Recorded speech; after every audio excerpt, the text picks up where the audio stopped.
Кешіккен өкініш.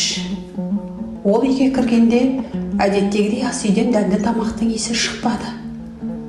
Төрде ілулі тұрған халат ессіз, ал бөлмеші құлазыған тыныштыққа толы. Ол әйелін әрқашан ешқайда кетпейтін, бәріне төзетін адамдай көретін.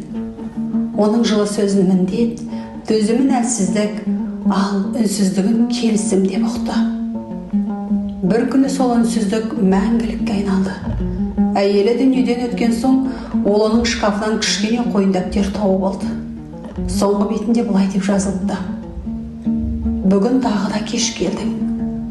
Тамағымды жылытып күттім. Сен маған бір жымисаң екен деп едім. Бірақ алайда сен шаршапсың. Мейлі, ертең жымиярсың. Ол еңкілдеп жылап жіберді. Бірақ бұл жас өмірден озған жан қайтара алмайтын еді. Енді ол әлемдегі ең қымбат мейірімнің тегін берілген махаббат екенін түсінді. Алайда қадірін білгенде қасында ешкім қалмаған еді.